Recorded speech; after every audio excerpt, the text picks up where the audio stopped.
up, Two Times fam? It's your girl, Mrs. Tony Two Times, and I'm back with another video. Thanks for tuning in to another episode of Hood Tales. If you haven't subscribed to the channel yet, I invite you to join the Two Times family. Tap that subscribe button, hit the notification bell to get notified of all uploads. Be sure to like this video if you're rocking with the content. Comment down below and share your thoughts. Of course, always keeping it respectful. Feel free to share this video. Make sure you watch until the end to hear the whole story. In this episode, we will be talking about an alleged jealous lover, a botched hit for hire, and the tragic conclusion that left a family and community shattered. All right, fam, let's get right into it.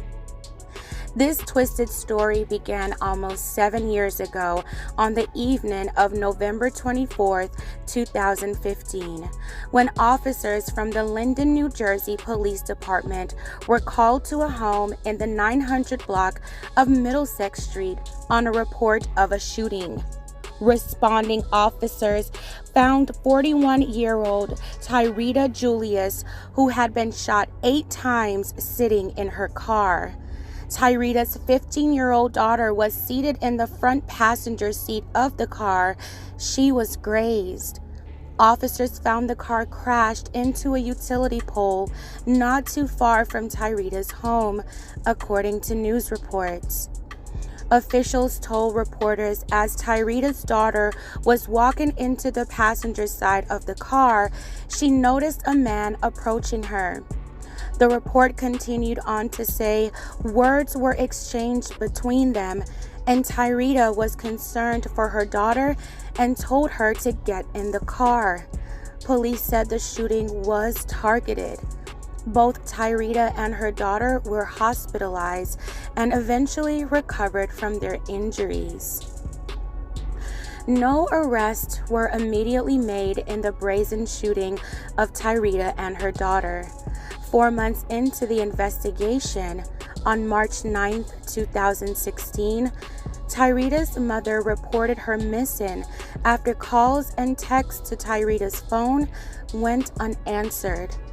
Officials learned that the day before, on March 8th, Tyrita had been with a woman described as a friend from Tinton Falls, New Jersey, but Tyrita did not return home, according to reports. The friend who Tyrita was with later identified as Jennifer Sweeney, a 32-year-old woman who Tyrita met through the Middlesex chapter of the Rough Riders Motorcycle Club. According to Daily Mail, while Tyrita was recovering from the November 2015 incident, Jennifer Sweeney visited her in the hospital. Although Tyrita's disappearance was deemed bizarre and mysterious, her family felt the prior attempt on her life and her disappearance were connected. According to her family members, it was out of the ordinary for the mother of 2 teenagers at the time to just vanish without letting someone know. Her mother told reporters she knew something was wrong when she didn't come home because Tyrita was always home. According to reports, Tyrita Julius's friend, Jennifer Sweeney, told her family that she and Tyrita had gone to lunch on Tuesday, March 8th, and then she dropped Tyrita off at the Long Branch train station at approximately 7 p.m. However, Linden police told reporters that they poured through the surveillance video from the station and there was no sign of Tyrita or her friend. Police also told Tyrita's family that the last ping from Tyrita's cell phone was near the train station. But days after her disappearance, her phone just went to voicemail and all of her credit cards were left at home. According to reports, Tyrita was last seen wearing a black sports team t-shirt with an orange image of a basketball on it. According to news reports, Tyrita was still in physical therapy for a bullet wound to her shoulder. So for her to miss her appointments just didn't sit right with her family. Investigators had offered a $15,000 reward for any information in Tyreda's disappearance. Days into her disappearance, law enforcement authorities from Union County, where the November 2015 incident took place, got in touch with authorities from Monmouth County, where Tyreda went missing, about the investigation. From there, a joint investigation was conducted into the whereabouts of Tyreda Julius and the circumstances surrounding her disappearance. According to a missing person update from April 2016, investigators never believed she got on the train in Long Branch the day she disappeared, as her friend had told family members. On August 16, 2016, 5 months after Tyreda went missing, her case took a major turn. The joint probe led investigators to the home of 32-year-old Andre Harris. According to the press release, officers found Tyreda's body buried in Andre Harris's backyard, wrapped in what looked like to be a tarp, 2 garbage bags, and had an electrical cord around her neck. As a part of their investigation, police searched the home of Andre Harris, located on Jolene Avenue in Long Branch, after he was picked up by police for a traffic warrant for unrelated offenses. And he confessed to his role in Tyreda's death. According to reports, Andre Harris was a high school friend and associate of Jennifer Sweeney, who officials said was also involved in Tyreda's slaying. Detectives also determined that Andre Harris was the gunman who shot Tyreda and her daughter in November 2015.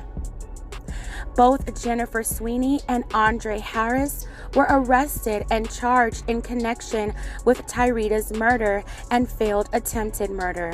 They were both indicted in December 2016. Jennifer Sweeney and her lawyers vehemently denied her involvement in the tragedy. According to reports, her attorney said that Jennifer had no motive to harm Tyreda and they were close friends, not enemies. They told the court during initial court hearings that Jennifer Sweeney spent a significant amount of time visiting Tyreda in the hospital while she recovered from the shooting. Court records indicated that Jennifer Sweeney also spent time at family events with Tyreda and her family. However, Tyreda's family countered and said they always thought that Jennifer was off. Despite the revelation, Jennifer Sweeney and her attorneys maintained her innocence. In 2019, Andre Harris had reached a plea deal with prosecutors in exchange for a 16-year sentence in state prison and agreed to give testimony against Jennifer Sweeney. During Jennifer Sweeney's murder trial in September 2021, Andre Harris testified that the defendant was a jealous lover who suspected Tyreda of cheating on her. He also called her psychotic, according to reports. During the trial, he went on to quote Jennifer telling him, "If I can't have her, no one can." He also accused Jennifer Sweeney of threatening his life and the lives of his children if he did not shoot Tyreda with the weapon she had given him. That is when the first attempt on Tyreda's life took place. Andre Harris went on to testify that after the failed attempt, Jennifer drove up to his house in Long Branch with Tyreda deceased in her Jeep Cherokee and forced him at gunpoint to help her dispose of Tyreda's body. According to reports, Andre Harris didn't even know the beloved Tyreda Julius. Andre Harris's attorney said he complied because he truly believed the threats made on his life and his family. They said he was scared to his core and he wanted to protect his son. According to court records, Jennifer Sweeney's attorney attempted to paint the prosecution's star witness as a pathological liar. However, prosecutors argued that Jennifer Sweeney did in fact arrange to have Tyrita Julius killed in 2015. But when she survived, Jennifer Sweeney didn't stop there. According to reports, Jennifer Sweeney used the fact of Tyrita's recovery as a way to work her way back into her life. She got close to Tyrita once more and allegedly strangled her to death with an electrical cord in March 2016. Court records went on to say that after that, Jennifer Sweeney and Andre Harris carried out the plan to dispose of Tyrita's body. Jennifer Sweeney joined friends and relatives of Tyrita in the months-long search for her body. But according to investigators, when Jennifer Sweeney did talk about spending time with Tyrita during her recovery, she seemed to not have been so happy to stick by her side as she and her defense team tried to argue in court. After the month-long trial, the jury found Jennifer Sweeney guilty on charges of first-degree murder, first-degree conspiracy, first-degree attempted hit, 3 weapons-related charges, second-degree desecration of human remains, and tampering with physical evidence. Months later, in May 2022, Jennifer Sweeney was sentenced to a total of 95 years in prison for the crimes. Jennifer Sweeney, now 38, must serve a minimum of 85% of both the 75-year life term for the murder and the 20-year term for the shooting under the provisions of New Jersey's No Early Release Act, meaning she will not become eligible for parole until she is more than 100 years old. So more than likely, Jennifer Sweeney will spend the rest of her natural life behind bars. Fam, this is such a senseless and heinous story. Tyrita Julius was so loved by her family and friends. She was described as one of the best people in the world to be around. Her family is absolutely heartbroken from their loss. According to news reports, her family was always suspicious of Jennifer Sweeney and knew she had something to do with Tyrita's disappearance and slaying. Tyrita obviously trusted her friend Jennifer and had no idea she was the alleged mastermind behind the shooting. The amount of deception and manipulation that took place in this case is absolutely frightening. I'm happy for the family that some kind of justice was served, but I know that still won't bring Tyrita back to her family. I can't imagine the pain and grief waiting all these years for some closure to this tragic loss of life. My deepest and sincerest condolences to Tyrita's family and friends. May her memory live on and may she rest in peace.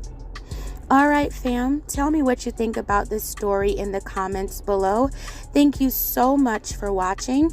Please don't forget to like, share, and subscribe.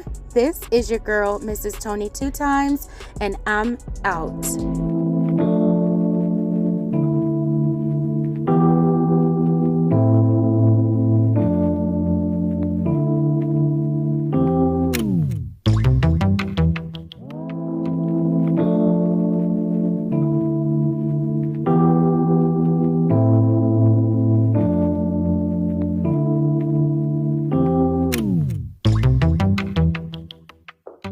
What's going on, YouTube fam? This your boy Tony 2 Times, and we back with another episode of Hood Tales, man.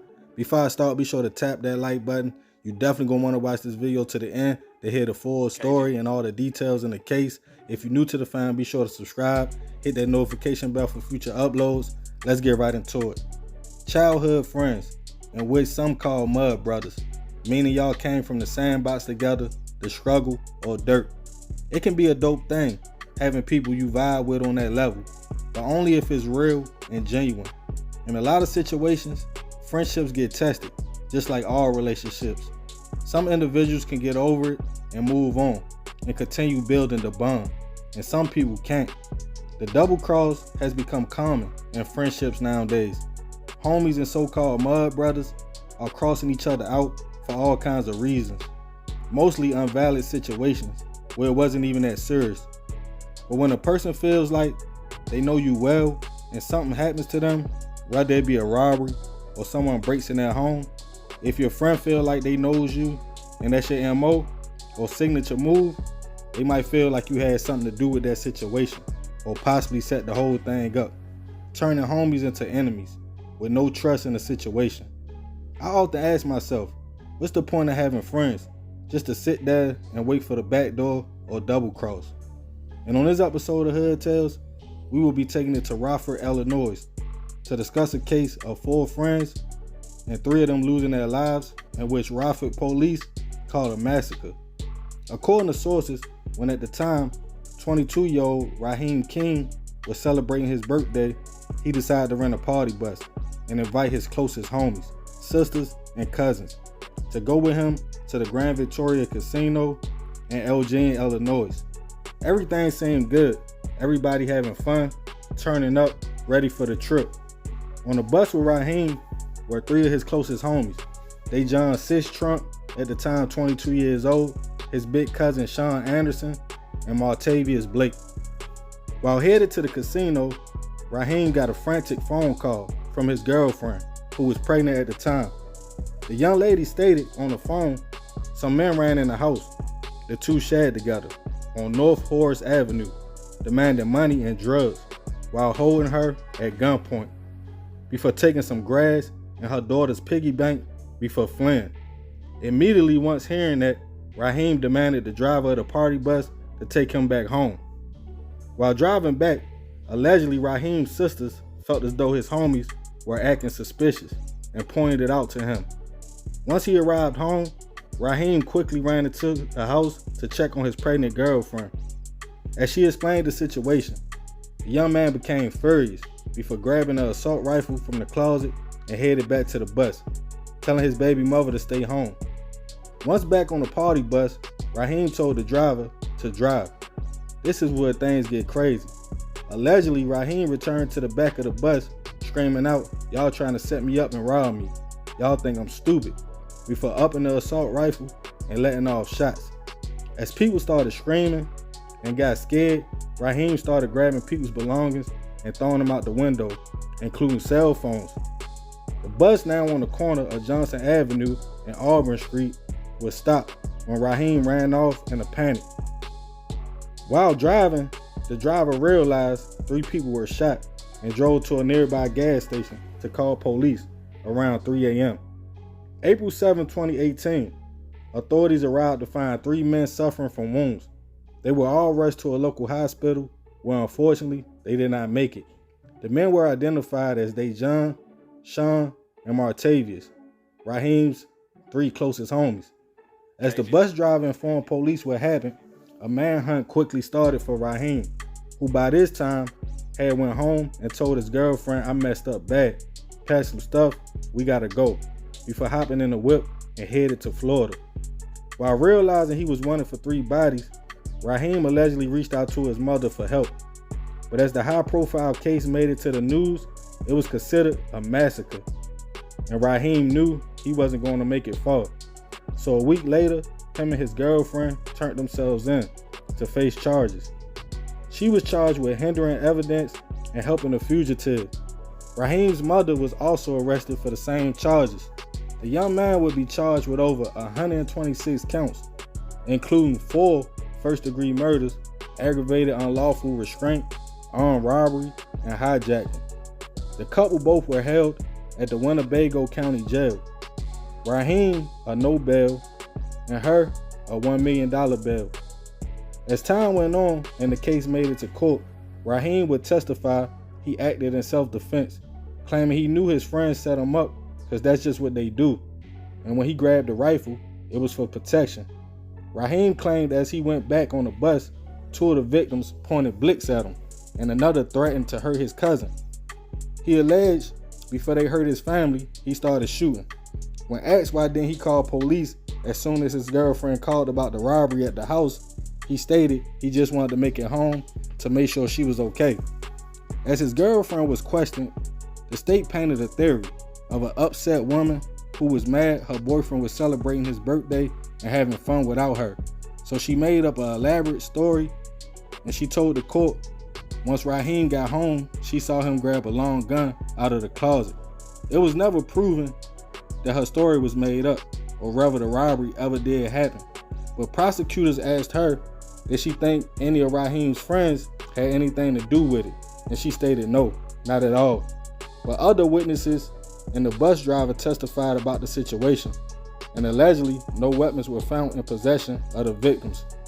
Eventually, Raheem was found guilty of the hits, but would fire his lawyer before sentencing, claiming he held witness statements from him and other evidence, and he was trying to railroad him and did not present the case right or give him a speedy trial. The charges against his mother were dropped. I'm not sure about his girlfriend. Raheem's sentencing is still not public, even though he was found guilty. He faces life in prison, and now he has a new attorney for the case. I send my prayers and condolences to the families of the victims. They stated in a news interview it was senseless and the act of violence didn't have to happen, as the three men were not gang members or violent at all and was decent, loving young men. Rest in peace, Dejan, Sean, and Martavius.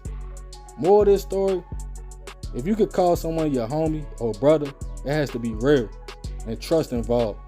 What's the point of being around people you don't trust just to say you have friends? The situation could be deeper than we all know. So let me know what y'all think about this in the comments. But remember, we gotta succeed, not to fail, so we won't be just another hood tale. Alright fam, y'all already know, man. Leave it in the comments. Let me know what y'all think about this situation, man. Crazy story. You feel me? It's your boy Tony 2 times. I'm gonna end it right here. I appreciate you made it to the end. Love fam. I'm out.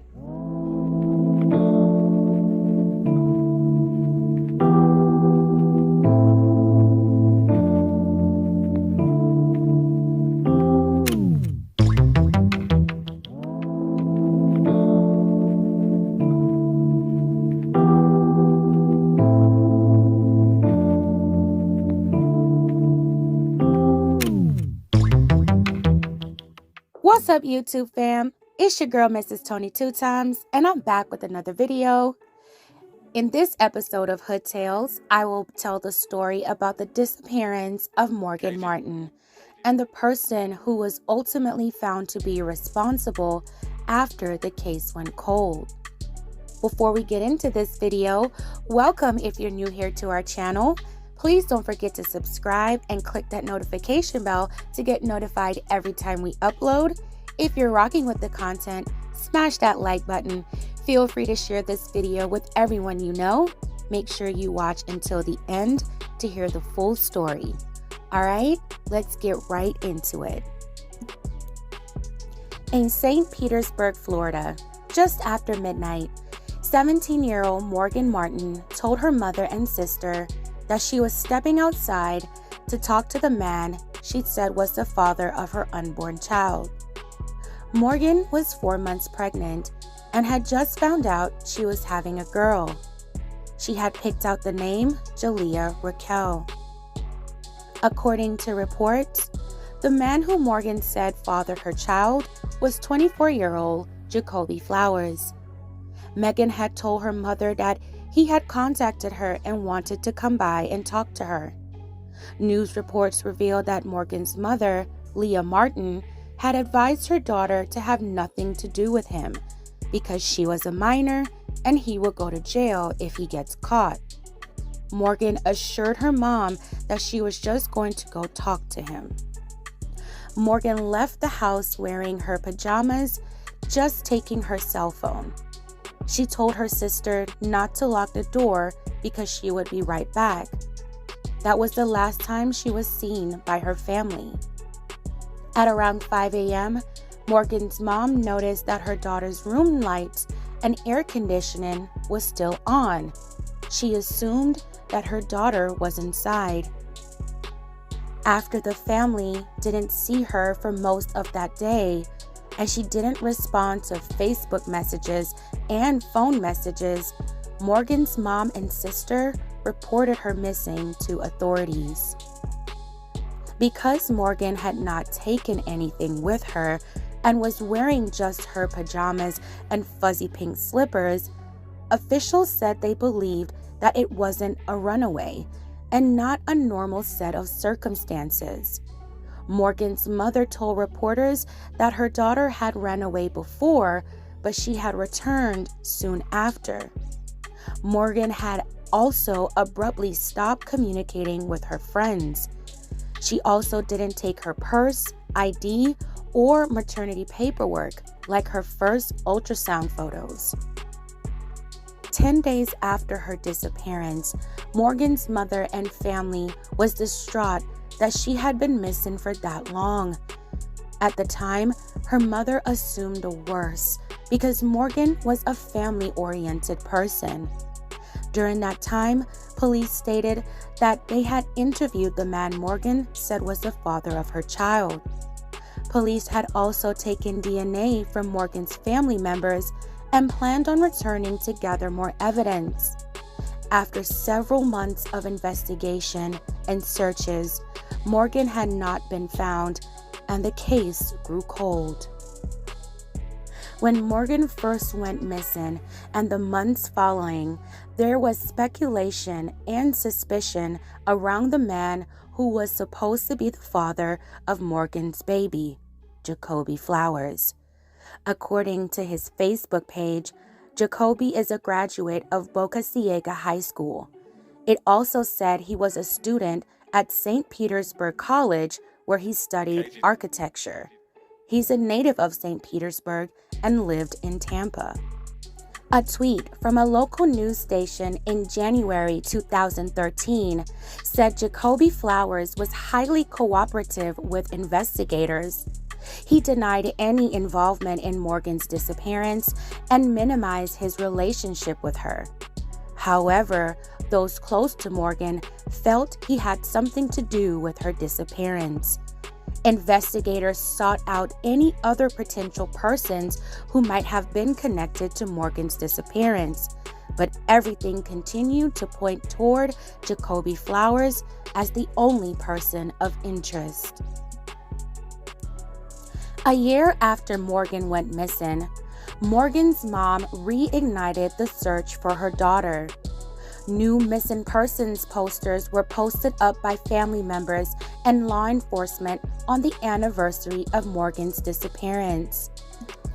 Her mother told ABC News that she knew her daughter was somewhere, but she did not believe that she was alive.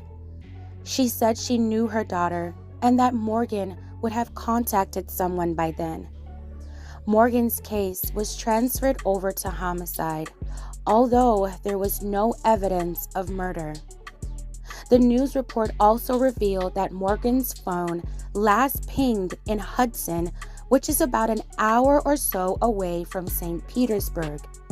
At the end of the interview, Morgan's mother lamented on the fact that she had the right to give her daughter, an unborn grandchild, a proper burial, and that's all she wanted. In March of 2015, almost 3 years after Morgan vanished from her home in St. Petersburg, Florida, the local police department had a newly created cold case unit, and they worked on Morgan's case again. The ATF also assigned an intelligence research specialist to assist the detectives on the case, along with other experts. A few months later, in July 2015, ABC Tampa aired an exclusive interview with Jacoby Flowers, who was named as a person of interest in Morgan's case. In the interview, Jacoby Flowers said that he was not the father of Morgan's baby, and they were not in an intimate relationship. He said that he knew Morgan from around his neighborhood and that the last time he saw her was months before she vanished. When Jacoby was asked why Morgan and her family would make up the two of them were in a relationship, he said, "I have no idea. I don't know if that is something she could have said. I mean, she's obviously younger than me. Women lie about certain things at different times for many different reasons." Then he said of local police, "I feel like this is a situation where they need somebody to blame, and right now, I'm that person to blame." Jacoby also highlighted the lack of evidence against him, saying, "I feel like nobody can prove this. There are no eyewitnesses. Anybody can make up a story that doesn't necessarily make it true. I have nothing to hide." However, the police chief told the news station that Jacoby Flowers was clearly the last person to see Morgan alive. During that same interview, Jacoby continued on to say, "I've never been a bad person. I've been arrested before. I've committed some stupid mistakes, like driving or fleeing and eluding, that type stuff. But I'm not a monster. I don't have any violent charges." Ironically, the same station would report in August 2015 that Jacoby Flowers had been arrested on charges of fleeing and eluding, driving on a suspended license, and violating parole. In June of 2016, a grand jury returned an indictment charging Jacoby Flowers with first-degree hit of Morgan Martin. Jacoby was still in jail after being sentenced for the crimes he committed in August 2015.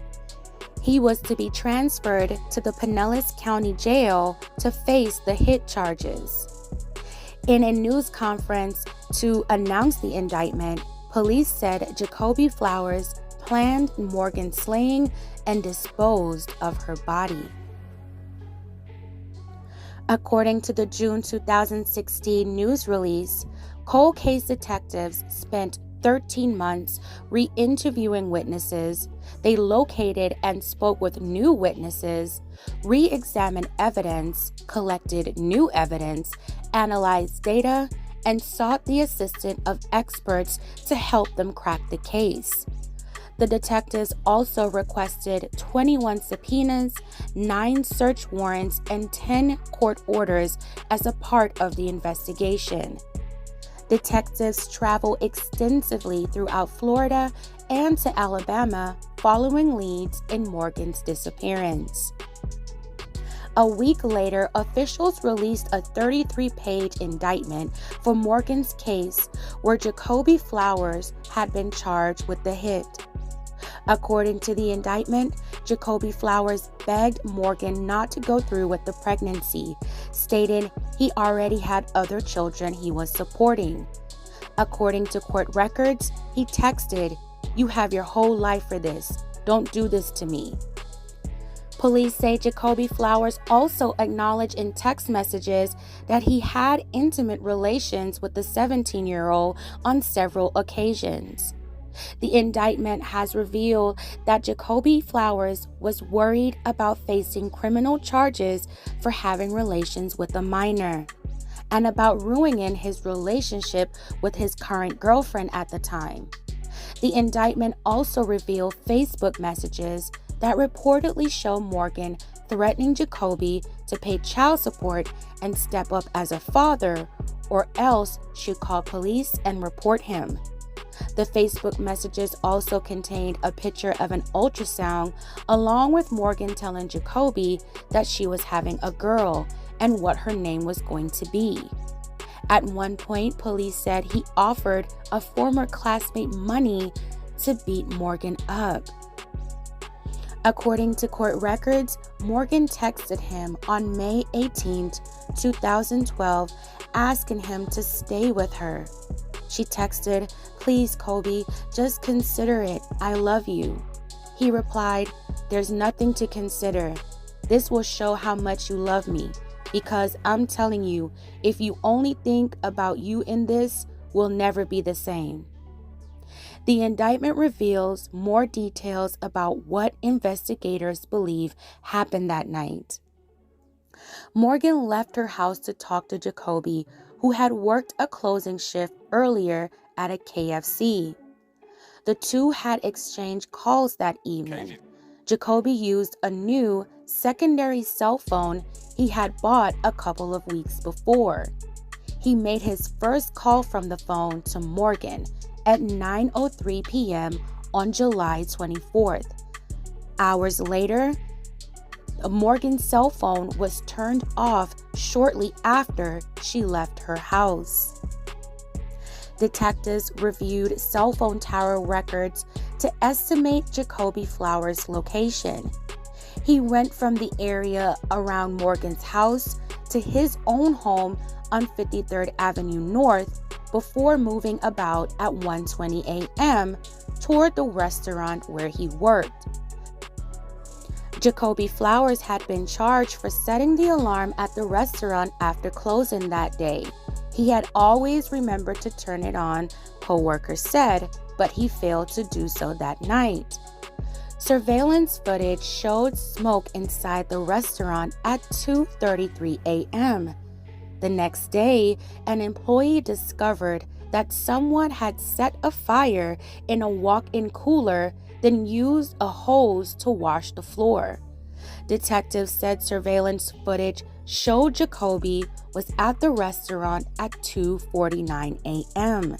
3:30 a.m., Jacoby went to St. Petersburg again, detectives said, visiting the mother of his two children. She told investigators that the only reason he would talk to her was to loan him her car or money. Jacoby then returned to the area of the KFC at 4:39 a.m. He later went to Pasco County, where his phone last pinged before being shut off. He then drove back through Brandon, where his phone was reactivated at 8:27 a.m. He used the Sunshine Sky Bridge, where surveillance footage showed Jacoby traveling southbound at 8:48 a.m. before returning home to St. Petersburg the next morning. At 10:49 a.m., the number to Jacoby's phone was requested to be changed.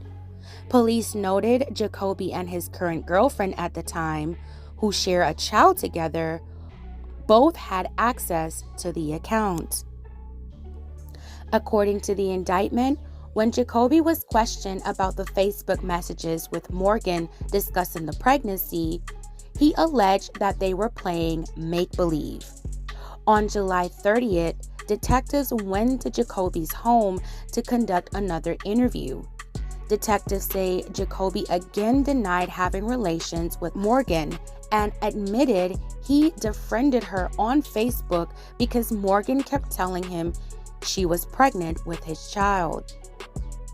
A search of Jacoby's Lexus revealed the trunk mat was missing, and the trunk was free of dirt, leaves, or bits of debris, detectives said. According to Jacoby, he bought the car without a trunk mat. However, a previous police investigation involving Jacoby in 2011 yielded pictures of the Lexus, officials said. In those photos, a trunk mat is visible. Police spoke to the car's previous owner, who reportedly said he sold the car with the trunk mat. Next, detectives interviewed Jacoby's then current girlfriend. The girlfriend told investigators she got off work at midnight, and when she arrived home, Jacoby was there. She claimed she sent him to McDonald's to get food, and he did so, and did not go out again that night, the indictment states. However, police reviewed videotape from the McDonald's drive-thru and say neither Jacoby nor his Lexus ever appeared on tape during that time frame. According to the indictment, Jacoby's timeline of events was filled with many inconsistencies. For example, in a third interview, Jacoby changed his story and said he went to a nightclub and did not return until 3:30 a.m. According to police, cell phone records show Jacoby and his girlfriend were not in the same vicinity during the time of Morgan's disappearance.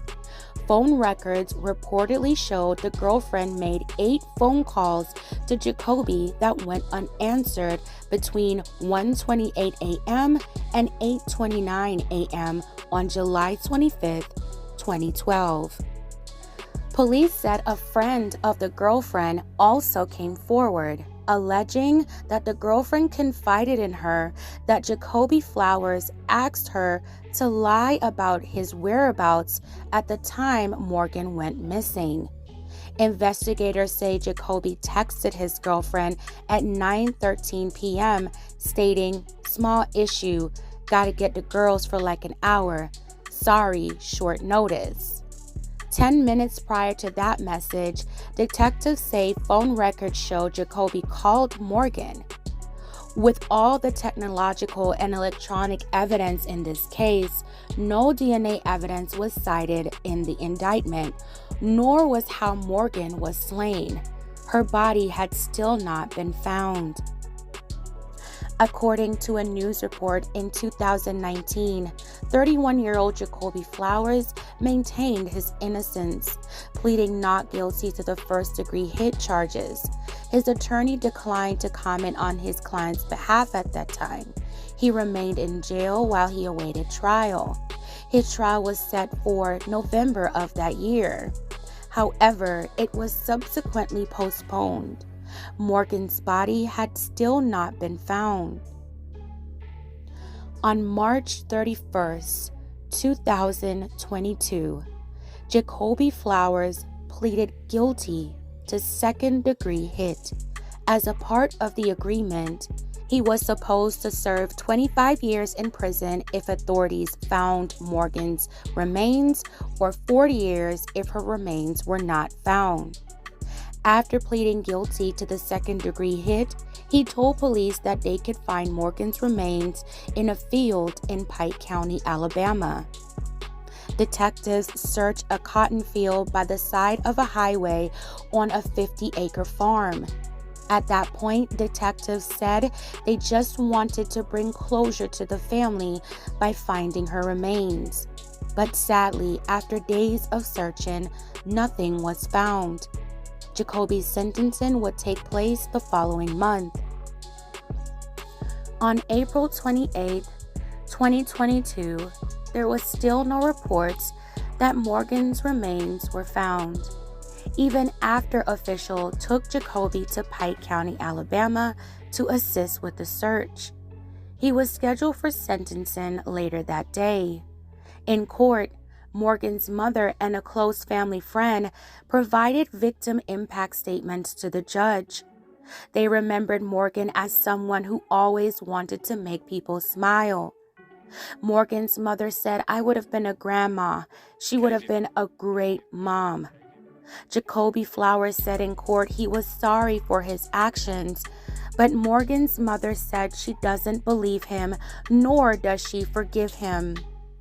Emotions ran high from Morgan and Jacoby's family during court. The judge at the time warned family members in attendance to maintain order or risk being thrown out. The judge sentenced Jacoby Flowers to 40 years in prison. Morgan's mother, Leah, told Jacoby, "You took your own child's life and my child. 40 years wasn't enough. But then again, 1,000,000 years wouldn't have been enough for me." At the time, family members of Morgan said they were not surprised that her body did not turn up during a search in Alabama. Morgan's mother said Jacoby Flowers can't be trusted, and she doesn't believe her daughter's remains are in Alabama. Y'all, this was such a heartbreaking story. Thank you all for making that this far. I send my prayers and deepest condolences to Morgan Martin's family and loved ones. Morgan would have been 27 and her daughter Jalea would have been 10 years old. According to her mother, despite Morgan's young age, she was looking forward to being a mother. And she believes that her daughter was so adamant about the relationship her unborn child would have with their father because Morgan did not have a father growing up, so she wanted things to be different for her own daughter. It's so sad that this young lady is gone in such a horrific way, with still so many unanswered questions. My opinion is that Jacoby Flowers knew where he took Morgan's body and is not revealing it for the sake of remaining in control. I'm not sure why after all these years he would plead guilty and not reveal Morgan's whereabouts, unless her body was discarded in a way where it won't be found or can't be found. I believe this man had narcissistic tendencies and lost it when his control was threatened. His news interview and all was just very cringe to me. This young mother did not deserve to be taken like this. It's just terrible. Tell me in the comments below what you think of this story, fam.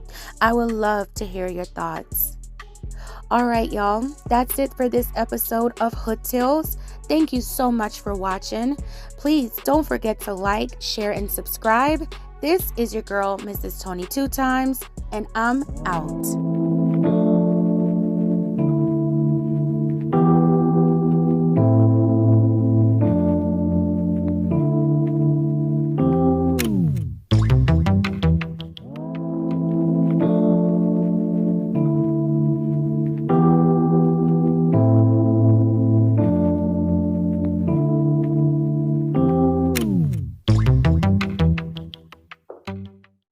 What's going on, YouTube fam?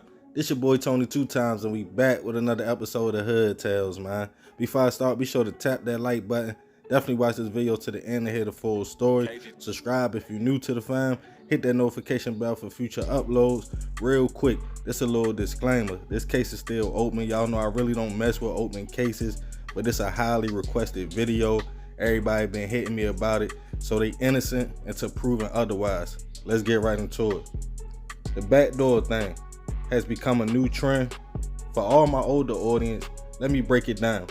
That's when a person you trust and think will never bring any harm your way builds you up to a level of comfortability so you can trust them, let your guard down, and they can do whatever the motive was in the first place, whether it be robbing you or taking your life for whatever reason. With this culture nowadays, it's hard to keep real relationships. I have seen brothers taking out brothers, best friends trying to hit each other for money, you name it, and it's been done. Right now, how things are, I feel bad for anybody trying to date, find friends, or for younger people who are trying to navigate through life and figure out who to trust and who not to. The reason I said younger people, because as you get older, you start seeing people true intentions and cutting them off, or know what to watch out for. But some people are extroverts and choose to keep their circle big, and even the person you think you are in a relationship with could backdoor you. And on this requested episode of Hood Tales, we will discuss a case involving a young man and how his girlfriend allegedly set him up to lose his life. According to sources, 19-year-old Akia Sims and also 19-year-old O'Leary Jones were in a relationship. A kid who lived in Indiana but has ties to Chicago, as her boyfriend at the time lived there. During the course of their relationship, Miss Sims' baby father, Dion Evans, started plotting on robbing her new boyfriend for a chain that read Lil OJ and money he felt as though the man was flashing online. And one day prior, before the incident, the plan would be put in motion. When Dion allegedly called a mutual friend and told them to have Miss Sims walk out the back door with Mr. Jones and chain in hand.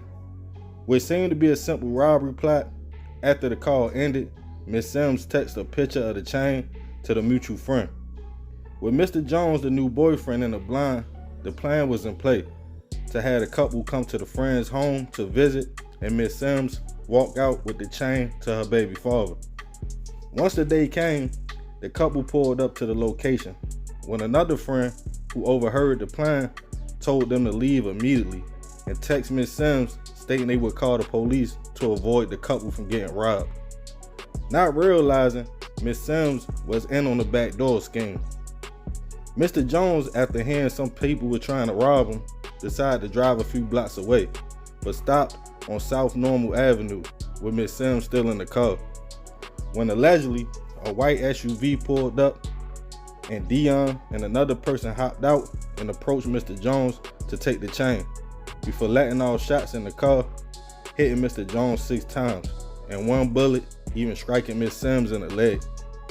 After the shooting, allegedly Miss Sims hopped in the SUV with Dion and he drove her all the way back home to Indianapolis and later to the hospital, where she told mutual friends what happened, stating the original plan was robbery, but the move had changed. Mr. Jones was rushed to Christ Medical Center in Oak Lawn in critical condition, but unfortunately, he would not survive. As police started to investigate the crime scene, they realized the hit was all captured on surveillance camera in the area, and allegedly, Miss Sims and Dion's phones were placed at the scene by cell tower records and traced all the way from Chicago to Indianapolis, where she was picked up. But Dion, on the other hand, was all the way in Nashville, Tennessee, where a few weeks later, he was actually apprehended by a task force in the attic of a home. He was caught with money, 2,000 rounds of ammo, 300 key fobs, credit cards, and more. Mr. Jones' chain was also allegedly in his possession. In the white SUV that was labeled the getaway car, it was registered to Dion's mother. The two face robbery and murder charges and are innocent until proven otherwise. Rest in peace to Mr. Jones. I send my deepest prayers and condolences to the family. More of this story, be careful who you trust and watch for the snakes in the grass and the double cross. It could be someone you love and you would give your life for, trying to set you up and take yours. The young man died over a chain. Seems like jealousy and envy, if you ask me. But watch that back door. So remember, we gotta succeed, not to fail, so we won't be just another hood tale. Man, crazy story, you feel me? Rest in peace, that young man. You know, I'm sure it's gonna be a lot more details about this case that's gonna come out. I'll keep y'all updated. Like I said, man, people been hitting me up about this video, and I was like, nah, I ain't even gonna mess with it because the case real fresh, it's still open. I like waiting for everything to unfold. But at the end of the day, man, if the situation true, that's real messed up. I don't know if she was just dating Mr. Jones to set him up and line him up for her baby father. That could have been the case, but it seemed like bro had something against him. Now, when I went to Mr. Jones' Facebook, he had a few pictures. One picture, he actually was shopping, looked like for jewelry. The other picture, he had some money in his hand. And a lot of young men, you feel me, that's the new trend. Put the money up on Facebook, put the money up on social media, let everybody know what you got going on. But man, sometimes that attract the wrong kind of attention. And that seemed like what happened in this situation. They all 19 years old, you know, and then Dion, the baby father, he ended up getting caught up. Now he got some more cases pending because when he got caught in Tennessee, it was all kind of blicks, all kind of ammo, 300 key fobs. They trying to tie them to some carjacking kind of things, you feel me? So at the end of the day, man, I don't know what be going on out here, man. I feel like, you know, it's tough for the younger generation because I remember being young and navigating through life and making mistakes and linking up with people that ain't had my best interests at heart. But fortunately, ain't nothing happened to me. I ain't lose my life, you feel me? But now it seems like one false move and you out of there. Like I said, this backdoor culture real. I don't know where it come from. I don't know what's going on with it. People been getting snaked out since the beginning of time. But now it's like, it's more cool, it's more frequent. Like people just doing it all over, everywhere. They don't care who you is. It could be your homeboy, your best friend. So y'all be careful out there, man. But yeah, if they convicted, you know, y'all know they face life in prison, man. But let me know what y'all think about this one. Be sure to tap that like button. I appreciate you if you made it to the end. Love, fam. This your boy Tony 2 times. I'm out.